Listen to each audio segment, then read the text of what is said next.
اعوذ باللہ من الشیطان الرجیم الحمد للہ رب العالمین نحمدہ ونستعینہ ونؤمن بہ ونتوکل علیہ نعوذ باللہ من شرور انفسنا ومن سیئات اعمالنا من يهده الله فلا مضل له ومن يضلل فلا هادي له ونشهد ان لا اله الا الله وحده لا شريك له وان محمدا عبده ورسوله صلی اللہ علیہ وسلم تسلیما کثیرا اما بعد فاعوذ باللہ من الشیطان الرجیم بسم اللہ الرحمن الرحیم رب اشرح لی صدری ویسر لی امری واحلل عقدۃ من لسانی یفقہوا قولی آمین یا رب العالمین السلام علیکم ورحمۃ اللہ وبرکاتہ۔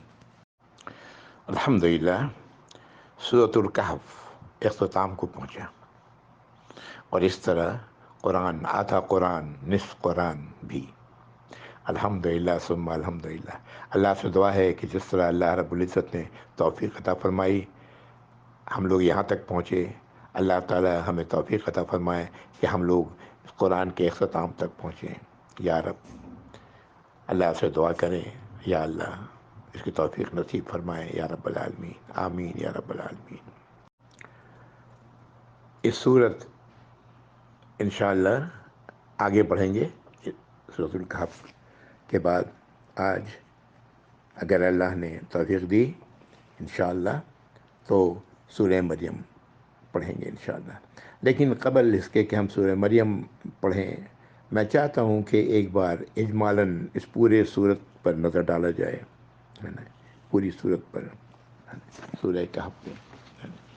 اور ظاہر ہے یہ صورت کتنی اہمیت کی حامل ہے کہ نبی کریم صلی اللہ علیہ وسلم نے اسے ہر جمعے کو پڑھنے کی تاکید کی، اور جو پڑھے گا اس کے ساتھ نور ہوگا اگلی جمعہ تک۔ یہ صورت کی شروع کی 10 آیات جس نے ذہن نشیں کر لی، حفاظت کر لی اس کی، تو وہ دجال کے فتنے سے بچا رہے گا۔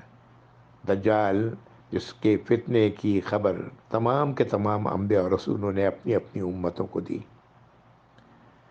دجل کہتے ہیں دھوکے کو، دیکھ رہے ہیں کچھ، حقیقتاً وہ کچھ اور ہے، سن رہے ہیں کچھ، حقیقتاً وہ کچھ اور ہے۔ آج تو دجل کی بھرمار ہے، خصوصاً جو میڈیا ہے اس کے ذریعے، اللہ ہم سب بتانے کی ضرورت نہیں۔ اور دجال وہ ہے جو سب سے بڑا دھوکے باز ہے۔ اللہ تعالیٰ اس کے دھوکے سے اس امت کو محفوظ رکھیں یا رب العالمین، آمین یا رب العالمین۔ یہ صورت اللہ کے حمد سے شروع ہوتی ہے، اللہ کا شکر اور تعریف۔ اس کے علاوہ نہ کوئی شکر کے لائق ہے، نہ کوئی تعریف کے لائق ہے، اللہ ہی رب العزت ہے۔ اور شروع میں نے اس صورت کے اپنی طرف سے 6 حصے کر دیے تھے۔ پہلا حصہ جو دجال کے فتنے سے حفاظت والا ہے، یہ آیت 1 سے لے کے 9 تک، 8 تک بلکہ۔ دوسرا حصہ آیت 9 سے لے کے 26 تک، یہ اصحاب کہف کا واقعہ ہے۔ تیسرے حصے میں 2 اشخاص کا مکالمہ ہے جو آیت نمبر 32 سے 44 تک ہے۔ درمیان میں جو آیات رہ رہی ہیں جس کا ذکر نہیں ہو رہا، اس میں متفرق باتیں، متفرق ہدایات ہیں جو اللہ نے نازل کی ہیں۔ اسی طرح چوتھا حصہ آیت نمبر 60 سے 80، یہ موسیٰ علیہ السلام اور خضر علیہ السلام کا واقعہ ہے۔ پانچواں حصہ ایک ہدایت یافتہ بادشاہ ذوالقرنین کا ذکر ہے جو آیت نمبر 83 سے 98 تک ہے۔ اور چھٹا حصہ آیت نمبر 99 سے 110 تک، یہ سورت کی اختتامی آیات ہیں۔ اس سورت کی شروع کی 10 آیات جو دجال کے فتنے سے بچانے والی ہے، اس میں کیا ہے، کون سی بات ہے جو کہی گئی ہے، جس کو جس طرح میں دیکھ رہا ہوں میں آپ کے سامنے آپ سے شیئر کر رہا ہوں. پہلی چیز کہ قرآن سے متعلق، قرآن، جو شخص قرآن کے ساتھ اپنا تعلق زندہ رکھے گا، ہے نا، اور اس کو سیدھے سادے الفاظ میں سمجھے گا، نہ کوئی فلسفہ جوڑے گا، نہ کوئی ٹیڑھے نکالے گا، ہے نا، تو انشاءاللہ وہ شاید دجال سے بچنے کی اس کے اندر یقیناً اللہ تعالیٰ صلاحیت پیدا کر لیں گے. ہے نا؟ یہ قرآن اس بات سے خبردار کرتا ہے کہ اللہ تعالیٰ کی سزا بہت شدید ہے، اور اس بات سے کہ خوشخبری دیتا ہے، بشارت دیتا ہے کہ مومنوں کے لیے اللہ کے ہاں، اور وہ مومن جو اچھے اعمال کرتے ہیں، اللہ کی ہدایت کے مطابق چلتے ہیں، ان کے لیے اجر ہے، اور بہت بڑا اجر ہے جس میں وہ ہمیشہ رہیں گے. پھر اس بات پر ایمان رکھتا ہے کہ اللہ رب العزت اکیلے ہیں، اللہ کی کوئی اولاد نہیں. دوسرے لفظوں میں اس کو کہوں گا کہ سورۃ الاخلاص 4 آیات کی صورت ہے. اللہ نے اپنی تعریف وہاں بیان کی ہے، اللہ کیا ہے. پھر قرآن کی عظیم آیت، ہاں، آیت الکرسی، آیت نمبر 255 سورۃ البقرہ، 255 سورۃ البقرہ. اور پھر سورہ شورى میں اللہ تعالیٰ نے فرمایا کہ لیسا کمثلہ شیء، اللہ کی طرح کوئی شے ہے ہی نہیں، وہو السمیع البصیر، اور اللہ تعالیٰ سننے والے ہیں اور دیکھنے والے ہیں. اللہ کی ذات بالکل منفرد ہے. اللہ کے ساتھ اولاد اور دوسری ایسی چیزیں، اللہ کا شریک بنانا، یہ تمام کے تمام اللہ، وہ لوگ جو اس سے بچیں گے، اپنے ایمان کو اللہ کے لیے خالص کریں گے، اللہ انشاءاللہ اللہ تعالیٰ انہیں بھی شیطان دجال کے فتنے سے بچائیں گے. اور پھر اللہ تعالیٰ انہی سے میں کہہ رہے ہیں کہ دنیا کو ہم نے خوبصورت بنایا ہے. ہاں، یہ زینت ہے، خوبصورتی ہے ہم سب کے لیے. ہاں، ہم سب کے لیے. اور یہ اس لیے کیا ہے کہ اللہ تعالیٰ ہمیں ظاہر کر دینا چاہتے ہیں کہ تم میں سے کون ہے جو اچھے اعمال کرتا ہے، یعنی اللہ کی ہدایات پر عمل کرتا ہے. اور یہ زمین جو آج خوبصورت ہے، اللہ تعالیٰ اسے ایک دن چٹل میدان میں بدل دیں گے، کچھ بھی نہیں رہے گا. یہ دنیا کی تمام چیزیں ختم ہو جائیں گی، جو اللہ کے پاس ہوگا وہی باقی ہوگا، وہی سب ہمیشہ ہمیشہ کے لیے ہوگا. پھر انہی 10 آیات میں اللہ تعالیٰ نے فرمایا کہ اصحاب کہف کا واقعہ، یہ کوئی میری عجیب بات نہیں، میں نے کوئی بڑی تعجب والی بات نہیں اللہ کے لیے. اور پھر اللہ تعالیٰ ذکر کرتے ہیں اس 10ویں آیت میں کہ ایک گروہ نوجوانوں کا غار میں آیا اور انہوں نے دعا کی، ربنا آتنا من لدنک رحمہ وہی لنا من امرنا رشدا، اے ہمارے رب اپنے پاس سے ہمیں رحمت عطا فرمائے اور آسان کر دیں ہمارے لیے ہمارے تمام کاموں کو، ہدایت راہیابی کے لیے، کامیابی کے لیے. یہ آیت نمبر 10 ہے. اس آیت نمبر 10 میں یہ دعا، ربنا آتنا من لدنک رحمۃ وہی لنا من امرنا رشدا، ہم سب کو یاد رکھنا چاہیے. جب بھی کوئی ایسے حالات ہوں تو اللہ کی رحمت کے لیے دعا کریں ان آیات کے ساتھ.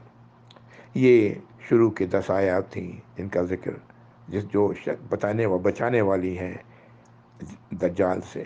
اور ان میں وہ کون لوگ بچیں گے میں نے اس کا ذکر کر دیا جو میری سمجھ میں آیا ہے، اللہ تعالیٰ ہی بہتر جانتے ہیں. دوسرا حصہ اس صورت کا آیت نمبر 9 سے 26 تک یہ اصحاب کہف کا واقعہ ہے. پورا واقعہ ہم لوگ پڑھ چکے ہیں، دہرانے کی ضرورت نہیں.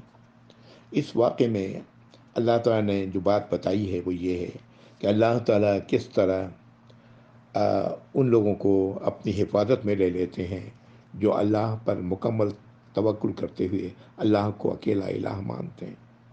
سبحان اللہ. اللہ نے انہیں حضرتی دنیا تک کے لیے نشانی بنا دی. آج قرآن میں ہم پڑھ رہے ہیں، پچھلے 1400 سال سے پڑھا جا رہا ہے اور آئندہ بھی پڑھا جاتا رہے گا۔ سبحان اللہ، سبحان اللہ۔ اس پورے واقعے میں جو واقعہ بیان کیا گیا ہے، اس پورے واقعے میں جو اہم بات ہے وہ یہ ہے کہ نہ اللہ رب العزت نے ان لوگوں کی کہاں کی یہ لوگ کہاں کے تھے یہ بتایا، نہ اللہ رب العزت نے یہ بات بتائی کہ یہ کتنے عرصے غار میں رہے۔ لوگوں نے کا اندازہ بیان کیا کہ 300 سال اور بہت زیادہ، لیکن کتنے عرصہ رہے؟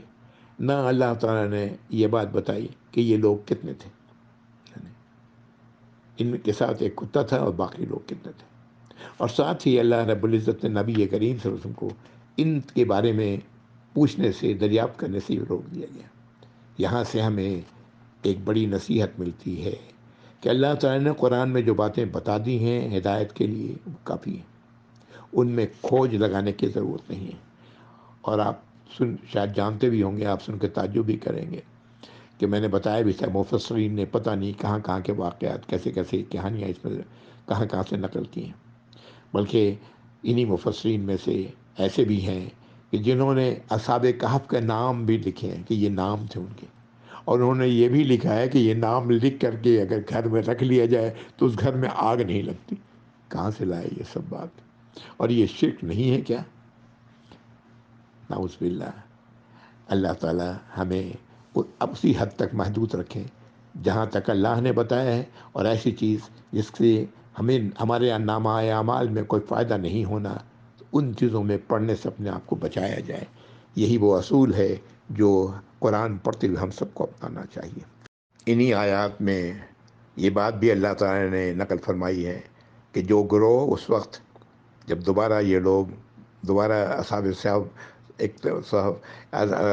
یا اصحاب کہف ایک عرصے کے بعد باہر گئے ہیں، تو پھر جو ہوا وہ ہوا، اور لوگوں نے پھر اس جگہ پر مسجد بنانے کی بات کی۔ یہاں سے ہمارے بعض لوگ ایسے ہیں جو قبر پہ مسجد بنانے کو جائز سمجھتے ہیں، جبکہ اللہ کے نبی صلی اللہ علیہ وسلم نے اس سے خالصتاً منع فرمایا ہے۔ یہ تو اللہ تعالیٰ ان لوگوں کی بات کر رہے ہیں جو اس وقت تھے۔ اسی طرح ان آیات کے درمیان میں ہمیں اس بات کی بھی تعلیم دی گئی کہ جب بھی کوئی بات ہم مستقبل کی کریں تو انشاءاللہ کہیں کہ کل میں یہ کام کروں گا انشاءاللہ۔ اللہ کے اذن کے بغیر کوئی کام نہیں ہوتا۔ اس بات کی تعلیم انہی آیات کے درمیان دی گئی۔ آیات 27 سے 31 یہ درمیان کی آیات ہیں۔ اللہ تعالیٰ ہدایت دے رہے ہیں کتاب کے پڑھنے کی جو نازل کی اللہ نے۔ اللہ تعالیٰ یہ فرما رہے ہیں کہ یہ کتاب کے کلمات بدلنے والے نہیں، اور نہ ہی اللہ کے سوا کوئی اور پناہ کی جگہ ہے۔ یہ ہم سب کو کہا جا رہا ہے، پناہ ہے ملے گی تو صرف اللہ ہی کے در میں۔ کوئی در، دوسرا کوئی در، نہ کوئی ولی، نہ کوئی پیر، نہ کوئی اور، نہ کوئی غوث، نہ کوئی بھی پناہ دینے والا نہیں سوائے اللہ کے۔ پھر یہاں ہدایت دی جا رہی ہے کہ وہ لوگ جو اللہ کے راستے پر لگے ہوئے ہیں، جمے ہوئے ہیں، ان کے ساتھ رہا جائے، جن کی تمنا صرف اللہ کی رضا ہے، اور ان لوگوں سے دور رہا جائے جن کا دل اللہ کی یاد سے غافل ہے، اور انہوں نے اپنے آپ کی اپنے نفس کو اپنا پیروی کا ذریعہ بنایا ہوا ہے۔ پھر یہ کہا گیا کہ حق، سچائی تمہارے رب کی طرف سے ہے، تو جو چاہے اس سچائی کو قبول کر لے اور جو چاہے اس کا انکار کر دے۔ اللہ کو اس کی کوئی پرواہ نہیں۔ اللہ نے انکار کرنے والوں کو ظالم کہا، ان کے لیے اللہ تعالیٰ نے جہنم کی آگ بنائی ہے، جس کی قناتیں ہوں گی آگ کی، پینے کو ملے گا پگھلا ہوا پانی، تانبے کا جیسا پانی، اور تباہی ہے ان کی۔ دوسری طرف جو اسے تسلیم کر لیں اور اس پر عمل کریں، ان کے لیے اللہ ان کا اجر ضائع نہیں کریں گے، اور ان کے لیے باغات ہیں وہ ہمیشہ ہمیشہ کے، جس کے نیچے نہریں بہہ رہی ہوں گی۔ انہیں سونے کے زیورات پہنائے جائیں گے، ریشم کے کپڑے ان کے پہنائے جائیں گے، اور کیا ہی بہتر ہوگا، آرام دہ ہوگا ان کا ٹھکانہ۔ یہ آیت نمبر 31 تک ہم لوگوں نے بات کی، ہدایات جو تھیں وہ میں نے آپ کو سنائی۔ اب اس صورت کا تیسرا حصہ ہے آیت 32 سے 44 تک، جس میں اللہ تعالیٰ نے دو اشخاص کی مثال بیان کی ہے، دونوں ایک دوسرے سے گفتگو کر رہے ہیں۔ ایک شخص ان میں سے جو امیر و کبیر ہے، وہ اللہ کی جو حق باتیں ہیں اس کو وہ تسلیم نہیں کرتا کہ قیامت واقع ہوگی، سب کچھ تباہ ہو جائے گا، حساب کتاب ہوگا، اس بات کو تسلیم نہیں کرتا۔ وہ کہتا ہے کہ دنیا میں ہمیں دیا ہے اللہ نے تو آخرت میں بھی اس سے بھی بہتر دیں گے اگر آخرت ہوئی تو۔ دوسرا اسے سمجھانے کی کوشش کرتا ہے، اور یہ واقعہ آیت نمبر 44 تک چلتا چلا جاتا ہے۔ اور جو اہم بات ہے اس واقعے میں، اس پورے قصے میں، کہ کس طرح یہ اس کا یہ قول یہ در حقیقت شرک تھا، کفر اور شرک تھا۔ اس نے کفر کیا، نافرمانی کی اللہ کی، اور اللہ کے ساتھ شریک ٹھہرایا اپنے خیالات کو اللہ کی باتوں کے اوپر لایا۔ الحمدللہ جب اللہ تعالیٰ نے اسے دنیا میں ہی سزا دی اور اس کے نتیجے میں اس نے اپنی حماقت کو تسلیم کیا، اور اسے پتہ لگ گیا کہ کوئی بھی نہیں جو اصل اختیار رکھتا ہے سوائے اللہ کے، اور اللہ ہی کے پاس بہترین بدلہ ہے اور بہترین انجام ہے۔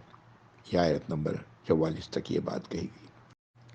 ان آیات سے ہمیں شرک کو پہچاننے کی صلاحیت ہمارے اندر پیدا ہونی چاہیے۔ میں نے اس کی وضاحت پیچھے کی ہوئی ہے۔ اللہ تعالی ہم سب کو شرک جیسے بدترین جرم سے محفوظ رکھیں یا رب العالمین، آمین۔ ابھی درمیانی آیت نمبر 45 سے لے کے 59 تک، آیت نمبر 59 تک، اس میں متفرق باتیں بتائی ہیں، اللہ نے ہماری رہنمائی کی ہے اور ہمیں علم دیا ہے۔ سب سے پہلے اس میں یہ بتایا ہے، دنیا کی زندگی کی مثال اللہ تعالیٰ نے دی کہ کس طرح آسمان سے بارشات برستا ہے اور برستی ہے، بارش برستا ہے، اور اس کے بعد زمین سے طرح طرح کے نباتات اگ پڑتے ہیں، اور پھر ایک ویسا وقت آتا ہے کہ سارے نباتات سوکھ کے ریزہ ریزہ ہو جاتے ہیں۔ یہی دنیا کی زندگی کی حالت ہے۔ مال اور بیٹے دنیا کی زندگی کی زینت ہیں، اولاد دنیا کی زندگی کی زینت ہیں۔ جو باقی رہنے والی چیز ہے وہ عمل صالح ہے، اور وہی بدلے کے لحاظ سے اور امید کے لحاظ سے سب سے اچھی ہے۔ وہ اعمال جو صالح اعمال کیے گئے، اللہ کی فرما برداری میں کی گئی تمام اعمال، یہی ہے جو باقی رہنے والی، باقی سب چیزیں اسی طرح ختم ہو جاتی ہیں جیسے نباتات جو اگتے ہیں اور پھر اس کے بعد سوکھ کر ریزہ ریزہ ہو جاتے ہیں۔ پھر اللہ تعالیٰ نے پھر وہی قیامت کا نقشہ کہ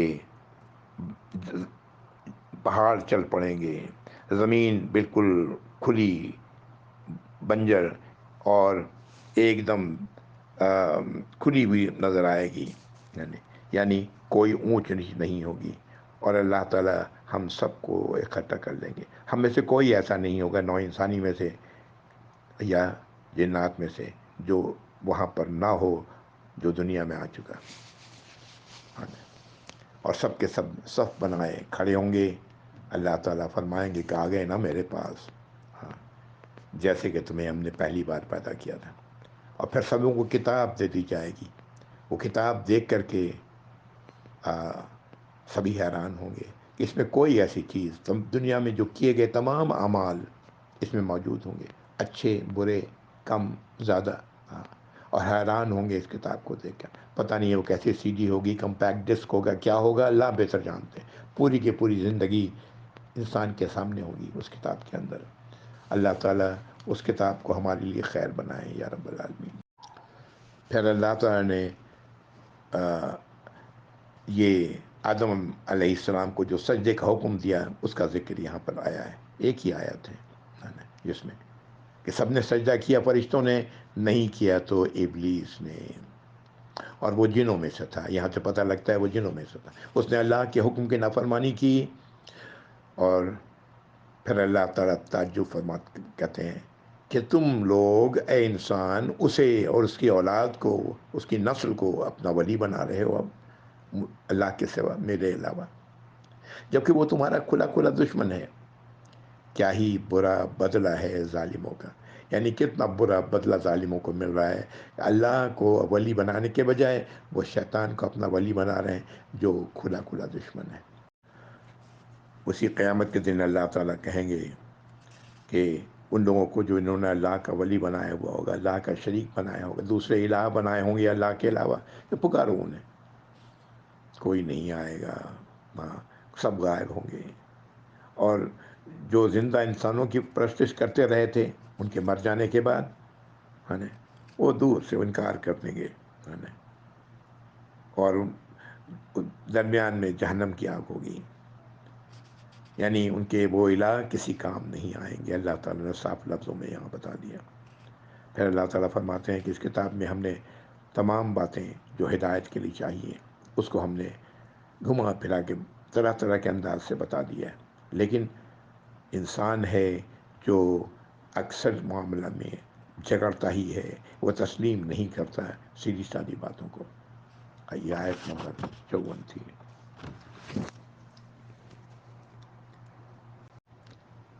پھر اللہ تعالیٰ فرماتے ہیں کہ انسان جو تسلیم نہیں کرتا اسے کس چیز نے روکا ہوا ہے؟ وہ اس چیز نے روکا ہوا ہے کہ وہ سب کچھ دیکھنا چاہتا ہے جو پہلے والوں کے ساتھ ہو چکا ہے، اسی کا انتظار اسے ہے، وہ عذاب کا انتظار کر رہا ہے۔ ہاں، یہی تو ہونا ہے اس کے ساتھ۔ اور رسولوں کو اللہ تعالیٰ بتاتے ہیں وہ صرف اس لیے بھیجا جاتا ہے کہ وہ خبردار کریں لوگوں کو ان حالات سے جو آنے والے ہیں، اور خوشخبری دیں ان لوگوں کو جو اللہ کے ہدایات پر عمل کرنے والے ہیں۔ اللہ کی ہدایات کو، آیات کو تسلیم نہ کرنے والے، یہ ہمیشہ اپنے اس کے ذریعے وہ حق کو شکست دینا چاہتے ہیں، اور وہ جس چیز سے انہیں خبردار کیا جا رہا ہوتا ہے، جس عذاب سے، اس کا وہ مذاق اڑاتے ہیں۔ اللہ تعالیٰ فرما رہے ہیں کہ یہ وہ لوگ ہیں کہ جو بھول گئے کہ انہوں نے آگے کس طرح کے اعمال کیے ہیں، ہاں، اللہ کی آیات سے غافل ہیں، اس سے اعراض کرتے ہیں، اور ان کے دلوں کو اللہ نے ان پر غلاف چڑھا دیا ہے کہ تاکہ وہ سن سکیں، تاکہ وہ سمجھ سکیں، اور ان کے کانوں میں بوجھ ڈال دیے تاکہ وہ سمجھ سکیں۔ اللہ نے ان کو گمراہ کر دیا چونکہ وہ خود گمراہی چاہتے تھے، اور اللہ تو غفور ہیں، صاحب رحمت ہیں۔ اگر اللہ تعالیٰ چاہتے تو ان سب لوگوں کو پکڑ لیتے عذاب کے ساتھ، لیکن اللہ نے ایک وقت متعین کیا ہے، اور ایسا ہی ماضی میں بھی ہوتا رہا، جب بھی عذاب آیا اسی وقت متعین پہ آتا رہا۔ اب آیت نمبر 60 سے 82، یہ چوتھا واقعہ اس سورت کا، موسیٰ علیہ السلام اور خضر علیہ السلام۔ خضر علیہ السلام کون تھے؟ میری اپنی نظر میں تو خضر علیہ السلام اللہ کے بھیجے ہوئے فرشتے تھے، اللہ عالم، میں نہیں جانتا، لیکن مجھے جو بات سمجھ میں آتی، اللہ نے فرشتوں کو انسانی شکل میں بھیجا ہے۔ اور یہاں پر جو بات بتائی گئی وہ یہ، علم کسی کے پاس بھی کامل نہیں سوائے اللہ کے۔ اللہ نے جس کو جتنا علم دیا ہے وہ علم دیا ہے، اور کوئی بھی ہر صاحب علم کے اوپر دوسرا ہے جو زیادہ علم رکھنے والا ہے۔ اور یہی وہ بات بتائی گئی، موسیٰ علیہ السلام کا خیال تھا کہ میں نبی ہوں، میں سب سے زیادہ علم رکھتا ہوں، تو انہیں خضر علیہ السلام کے ساتھ لگا دیا کہ معلوم ہو کہ وہ کون سا علم رکھتے ہیں جو ان کے پاس نہیں ہے۔ ایک حدیث میں یہ بات فرمائی گئی کہ، بلکہ یہ اسی واقعے کے حوالے سے جو احادیث ہیں ان میں ہے کہ ایک چڑیا، جب یہ لوگ سفر کر رہے تھے کشتی پر، تو ایک چڑیا آئی، اس نے سمندر میں سے پانی لیا اپنے چونچ میں، اور اس کے بعد اڑ گئی۔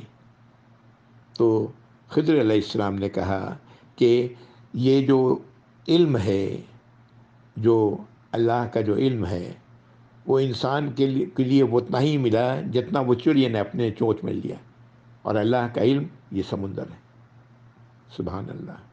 اللہ تعالیٰ اپنے علم میں سے دیتے ہیں۔ آج دنیا میں جو بھی ترقیاں ہو رہی ہیں اللہ کے انہی علم کی عطا کردہ علم سے ہو رہی ہیں۔ آج ہم گھوڑے اور خچر پر بیٹھنے کے بجائے ٹرین، ریل گاڑی، کار اور ہوائی جہاز سے بیٹھتے ہیں۔ یہ علم اللہ نے دیا، انہیں دیا جنہوں نے اس علم کی تلاش میں جستجو کی، اللہ نے انہیں علم دیا، اور یہ اللہ اسی طرح علم دیتے رہیں گے۔ پتہ نہیں کہاں کہاں تک اور کس حد تک انسان ترقی کرے گا دنیا مادی زندگی میں۔ موسیٰ علیہ السلام کے اور خضر علیہ السلام کے اس پورے قصے میں جو بات سمجھ میں آتی ہے کہ انسان کی زندگی میں ناگہانی واقعات پیش آتے رہتے ہیں، اور یہ ناگہانی جو بھی واقعات جو بھی پیش آتا ہے ماضی میں جو ہو چکا، جو گزر گیا، وہ اللہ کے اذن سے ہوا ہے۔ اس میں خیر ہے، ایمان والا اس میں خیر جانتا ہے، جیسے کہ تمام کے تمام خیر کام تھا جو خضر علیہ السلام نے کیا، بھلائی کا کام تھا، لیکن دیکھنے میں کئی چیزیں بڑی تباہ کن تھیں۔ ہاں، یہ موسیٰ علیہ السلام نے جس پر اعتراض کیا، تو یہ ایک ایمان والا جو بھی زندگی میں پیش آتا ہے اس کے ساتھ جو بھی اچانک واقعات حادثات رونما ہوتے ہیں وہ مطمئن ہوتا ہے اللہ کی فیصلے پر اپنے آپ کو، اور یہی تعلیم ہے اس پورے واقعے کی کہ ہمیں مطمئن رہنا چاہیے ہر اس چیز پر جو ہم پر آتی ہے، وہ اللہ کے طرف سے خیر ہے۔ اللہ نے اسی قرآن میں پیچھے ہم لوگ پڑھ چکے ہیں، ہاں، اسی قرآن میں اللہ سورۃ النساء میں غالباً کہ جو اچھائی آتی ہے، اچھا ہم پر نازل ہوتا ہے وہ اللہ کی طرف سے، جو برائی ہم پر پہنچتی ہے وہ ہمارے اپنے اعمال کا نتیجہ ہوتا ہے۔ آتی دونوں ہی اللہ کے طرف، اللہ کے اذن سے، اور دونوں ہی میں خیر ہے ایمان والوں کے لیے۔ اللہ تعالی ہم سب کو اس بات کے سمجھنے کی توفیق عطا فرمائے۔ اس صورت کا 5واں واقعہ ذوالقرنین، آیت نمبر 83 سے 98 تک۔ ذوالقرنین کا واقعہ، ایک بادشاہ تھے اور اللہ نے ان کو تمام چیزیں ان کے لیے مہیا کی تھیں، پورے اسباب ان کے پاس تھے، اور پھر یہ سفر کرتے ہیں مغرب کی طرف، مشرق کی طرف، اور پھر غالباً شمال کی طرف، اور پھر یہ واقعہ اس میں صاف پتہ لگتا ہے کہ یہ اللہ کے نبی تھے ہدایات سے، جس کا ذکر ہم لوگ کر چکے ہیں، اور پھر ان کے ذریعے اللہ تعالیٰ نے ایک دیوار بنوائی دو پہاڑوں کے درمیان، وہاں کے لوگوں کے کہنے کی وجہ کر کہ وہاں یاجوج اور ماجوج آتے تھے اور ان کی قوم آتی اور تباہی مچا کر چلی جاتی، تو ان کی روک کے لیے دیوار بنائی تھی۔ انہوں نے دیوار بنانے کے لیے کوئی ان سے خراج نہیں لیا تھا، بلکہ اپنی قوت سے، ان سے جسمانی قوت ان کی استعمال کی تھی، اور پھر یہ دیوار دونوں پہاڑوں کے درمیان کھڑی کر دی گئی تھی، لوہے کی دیوار، اس پر پگھلا کے تانبا ڈالا گیا تھا۔ اس طرح یہ دیوار، لوہے کی اینٹوں کی والی دیوار، تانبا ڈالا ہوا، اتنی چکنی ہو گئی کہ اس پر چڑھنا ان کے لیے ممکن نہ تھا، نہ اس میں نقب لگانا ممکن تھا۔ اور پھر انہوں نے فرمایا کہ میرے رب کی رحمت سے ہے، اور جب وہ وقت آئے گا تو یہ دیوار ریزہ ریزہ ہو جائے گی، اور میرے رب کا وعدہ حق سچا ہے۔ نبی کریم صلی اللہ علیہ وسلم نے اپنی حیات طیبہ میں اس دیوار میں نقب لگاتے ہوئے دیکھا، سوراخ ہوتے ہوئے دیکھا۔ ہاں، کیا یہ دیوار اب بھی موجود ہے؟ اس پر محققین نے بہت کچھ لکھا ہے۔ حقیقت یہ ہے کہ یہ دیوار ریزہ ریزہ ہو چکی ہے، غالباً واللہ عالم۔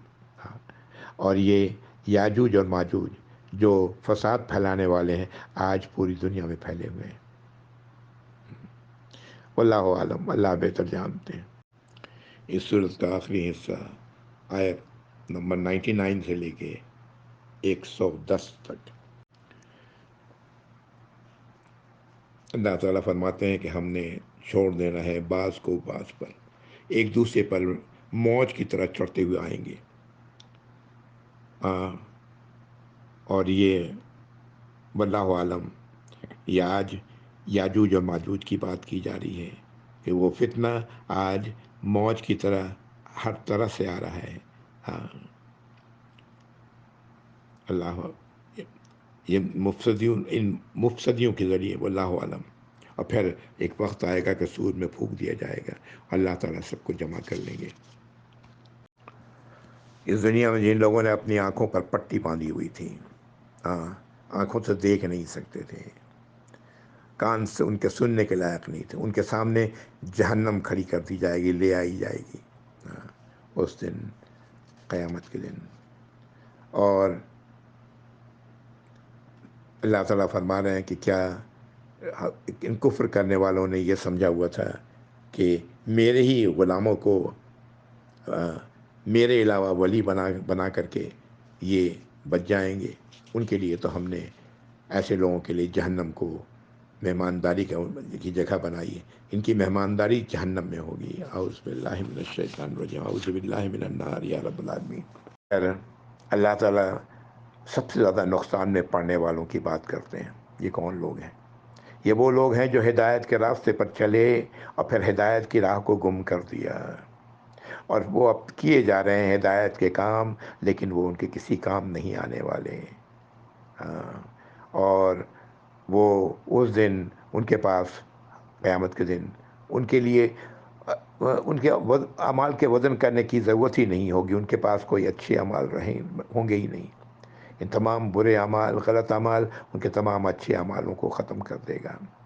جس طرح اچھے اعمال برے اعمال کو مٹا دیتے ہیں، اسی طرح برے اعمال چونکہ وہ راستہ بھٹک گئے ہیں، یہ وہی بات ہے جو سورۃ الفاتحہ میں ہم پڑھتے ہیں، غیر المغضوب علیہم ولا الضالین۔ نہ وہ راستہ یا اللہ جس پر آپ نے غضب فرمایا، نہ وہ راستہ جو بھٹک گئے ہیں، یہ وہی لوگ ہیں۔ اور یہ اللہ تعالیٰ فرما رہے ہیں کہ سب سے زیادہ گھاٹے والے ہیں، ان کا بدلہ ہوگا جہنم، ہے نا۔ اور ان لوگوں ایسے کافروں کا جنہوں نے میری آیات کا اور میرے رسولوں کا مذاق اڑایا ہے۔ اللہ تعالیٰ ہم سب کو اس سے محفوظ رکھے۔ اور جو لوگ ایمان لانے والے ہیں، اللہ کی ہدایت پر چلنے والے ہیں، عمل صالح کرنے والے ہیں، ان کے لیے جنت فردوس، ان کے لیے مہمانداری کا مقام ہوگا، ان کی مہمانداری جنت فردوس میں ہوگی، اس میں وہ ہمیشہ رہیں گے، وہاں سے کبھی بھی نکلنا نہ چاہیں گے۔ اور پھر اللہ تعالیٰ نے یہاں بتایا کہ اللہ کی کلمات کو انسان اکٹھا لکھ نہیں سکتا۔ سمندر اگر سیاہی بن جائے، سمندر ختم ہو جائے گی، سیاہی ختم ہو جائے گی، لیکن اللہ کی بات مکمل نہیں ہوگی۔ اور اس صورت کی آخری آیت جو بڑی اہم ہے، اس میں جو باتیں بتائی گئی ہیں، کاش ہم ایمان والے ان باتوں کو سمجھنے والے بنیں۔ پہلی بات کہ یہ کہلوایا گیا نبی کریم صلی اللہ علیہ وسلم سے کہ وہ بھی ہم لوگوں کی طرح، تمام انسانوں کی طرح ایک بشر ہیں۔ فرق کیا ہے؟ ان پر وحی کی جا رہی ہے۔ پھر یہ وحی کیا ہے جو وحی کی جا رہی ہے؟ کہ تمہارا الہ اکیلا ایک الہ ہے، اللہ کے سوا اللہ کو اکیلا الہ مانو، کسی اور کو اللہ کے ساتھ الہ مت بناؤ، چاہے وہ کوئی بت ہو، چاہے وہ کوئی ولی ہو، چاہے کوئی غوث ہو، پیر ہو، یا خود اپنا نفس ہو، کسی کو ولی نہ بناؤ۔ ولی صرف اور صرف اللہ ہے، الہ صرف اور صرف اللہ ہے۔ اور پھر فرمایا کہ جو اس بات کی توقع رکھتا ہے اللہ سے ملاقات کی، اپنے رب سے ملاقات کی، اسے چاہیے کہ وہ اعمال کرے صالح، یعنی وہ اعمال جو اللہ کی ہدایت کا ہے، اور اس میں ان اعمال میں کسی کو بھی شریک نہ ٹھہرائے، کسی کو بھی شریک نہ بنائے، کسی کو بھی اللہ کی اطاعت و فرما برداری میں کسی کو بھی شریک نہ کرے، اللہ کی اطاعت و فرما برداری خالصتاً اللہ کی رضا کے لیے کرے۔ الحمدللہ یہ پوری صورت ایک مرتبہ میں نے اجمالاً بیان کر دی ہے۔ یہ میں نے اس لیے کیا ہے، اس صورت کی اہمیت کی بنیاد کی وجہ کر کہ اس صورت کی اہمیت ہے، اس لیے تمام باتیں ہمیں ہمارے ذہن میں تازہ رہیں، تاکہ ایک جمعہ سے دوسرے جمعہ کے درمیان میں کوئی بھی ایک چیز ایسی رونما ہو تو ہم مطمئن رہیں، ایمان پہ رہیں، شرک سے بچے رہیں۔ اللہ تعالیٰ ہم سب کو اس کی توفیق عطا فرمائے۔ پتہ نہیں میں نے کتنا وقت لے لیا ہے۔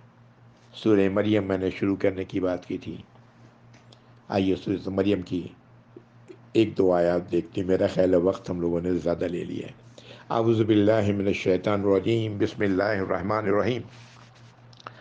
کاف ہا یا عین صاد، یہ پہلی آیت ہے سورہ مریم کی۔ حروف مقطعات سے، اور یہ حروف مقطعات 5 حروف ہیں، کاف، ہا، یا، عین اور صاد۔ یہ میرے خیال میں حروف مقطعات کی سب سے بڑی تعداد ہے، 5۔ ہاں، 5 الفاظ، 5 لفظ، واللہ عالم۔ اگلی آیت، ذکر رحمت ربک عبدہ زکریا، یہ ذکر ہے تمہارے رب کی رحمت کی جو انہوں نے تمہارے رب نے کی اپنے غلام زکریا پر، اس کا ہے، وہ اس کا ذکر ہے جو آ رہا ہے، اس کے واقعات ہیں جو یہاں پر بیان کی جا رہے ہیں۔ یہ آیت نمبر 2 تھی۔ اذ نادا ربہ نداء خفیہ، جب انہوں نے آواز دی اپنے رب کو، اور آواز کیسی دی؟ خاموشی کے ساتھ، خاموشی کے ساتھ انہوں نے اپنے رب کو پکارا۔ یہ آیت نمبر 3 ہے۔ یہ زکریا علیہ السلام کا واقعہ سورہ آل عمران میں ہم لوگ پڑھ چکے ہیں، انشاءاللہ اگلی بار ذکر کریں گے، اور آگے کی آیات بھی اگلی بار پڑھیں گے۔ یہ آیت نمبر 3 پہ میں رک رہا ہوں، مجھے آپ احساس ہو رہا ہے کہ شاید وقت میں نے زیادہ لے لیا ہے۔ وآخر دعوانا الحمدللہ رب العالمین، وصلی اللہ علی محمد وعلی آلہ وصحبہ وازواجہ وذریاتہ واہل بیتہ اجمعین ومن تبعہ بإحسان الی یوم الدین، اللہم اجعلنا منہم یا ارحم الراحمین، آمین یا رب، آمین۔ السلام علیکم ورحمۃ اللہ وبرکاتہ، جزاکم اللہ خیر۔